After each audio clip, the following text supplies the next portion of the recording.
This is Scott the Fix-It Guy. Our goal with our videos is to empower you to be able to do the repairs on your own and save a whole lot of money and also get that great feeling of having fixed it by yourself. Today we have a Kitchenaid dishwasher that is not cleaning, and when you are midway through the cycle, if you open the door, there's no water. So my suspicion is that maybe the fill valve has stopped working. I'm just going underneath the sink though to make sure that the valve is turned all the way to the left in the full on position. So I know that that's on and working. So that's the first thing to check. Taking off this bottom panel so I can get into where the fill valve is located. So here's the fill valve I'm touching now, and when it's supposed to be filling, should be able to feel it vibrate. Turned it on again and see if I can notice anything. So I'm checking this is the float. You should be able to hear it click when you lift it up and down. I could hear that click, so that was good. I think that one's fine. Again, I'm still suspecting that the fill valve needs to be replaced.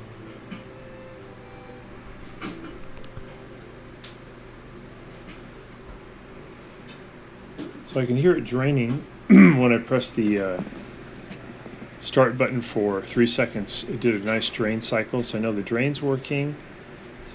Press start again, and I'm just feeling that. I can feel the vibration at the fill valve. So the fill valve is getting power. That's good. But that doesn't necessarily mean that it's going to work, because it could be clogged and not allowing water to flow through it. But definitely can feel it vibrating. So putting in a cup, closing the door, have the cup in the upper rack facing with the open side facing up, and I'm running the dishwasher to see if it'll fill that cup. So I got no water showing up at the bottom. So I'm actually going to put in water, and I'm going to fill it up to a point where it touches the bottom of that metal heating element. That's how far up the water should go. And I have it already in the starting mode.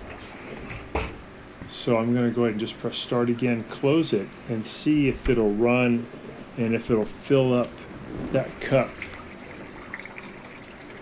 Yeah, so it did. So everything is working. The circulation motor is shooting the water around really good. Everything's working as it should, except that it won't fill by itself. So again, that is pointing toward the fill valve. Fill valve is pretty easy to replace. I'm going to use a 1/4-inch driver. Got it unplugged first.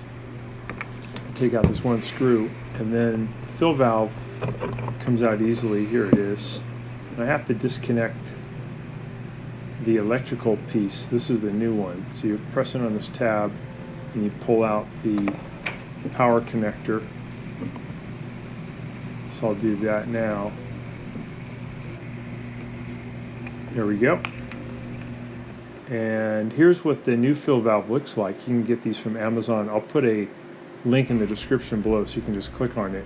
So I'm going to turn the fill valve all the way off now. The valve underneath the sink supplies the water to the dishwasher. I'm going to turn it all the way firmly clockwise to the right to shut it all the way off. Okay, now I'm using a pair of pliers to press in on the spring clamp that's holding the hose onto the fill valve. I'm going to push that away, and then I'm going to grab that hose. It's a black hose, and I'm going to pull it off of the fill valve. Might be kind of hard to get this thing off, so just take your time. Keep at it. Let's get that off. A little water is going to come out. You might want to put a little towel down there. And then, now that I got it out where I can work on it, I'm going to take a pair of pliers, and I'm going to loosen this connection that is the fill line bringing water to the fill valve from the underneath the sink. I'm going to spin that off. So this is the old fill valve. I have it fully disconnected. And now I want to take this brass elbow, and I want to pull it off of the old one so I can add it to the new one. So I'm using a pair of pliers. You could use a crescent wrench, anything you could grab it with, and I'm turning it counterclockwise. And looking in there to see if that little filter is clogged, but it actually looks pretty good. Just a couple of small items.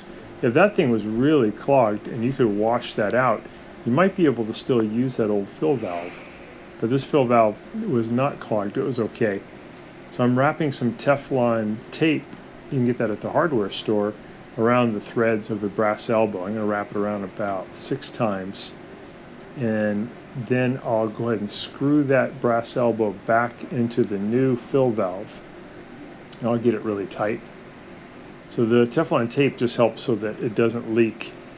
And it's not needed for the other connection with the tube that brings water to the dishwasher, but it is needed for this brass elbow. So I'm going to screw it into the new fill valve, and then I'll grab my pliers and I'll get it pretty tight.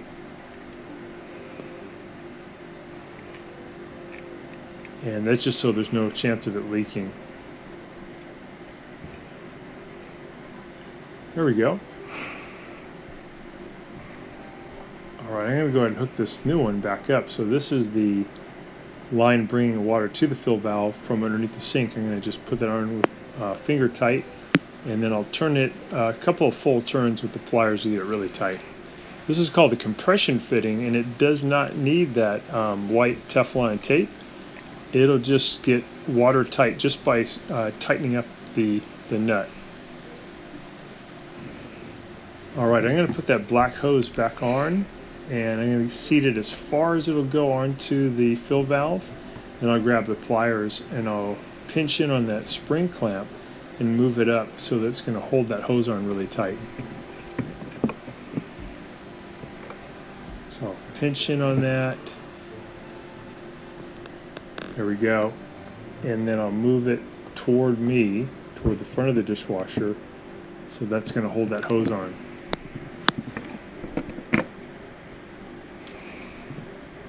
Alright, so I'm going to hook that little power connector now back in. I'm going to push it all the way until it clicks into position. And I'm almost ready. It's almost ready to test. I'm going to go ahead and push it now. The metal protrusions here are going to fit into the frame of the dishwasher. I'm going to go in, then I'll push it to my right to lock it in.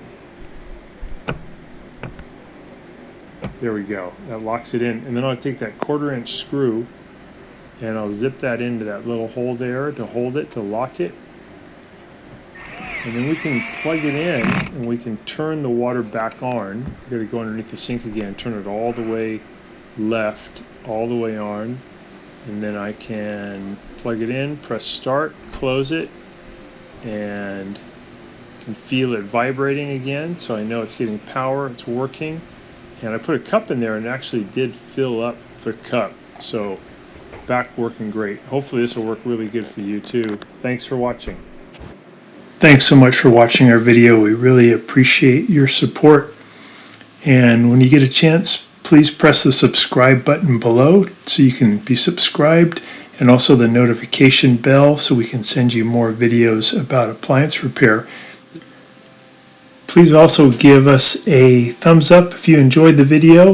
If you really liked the video and it really helped you, please press this new applaud button and you can show your support and also get a nice clapping hands for your video. Thanks again.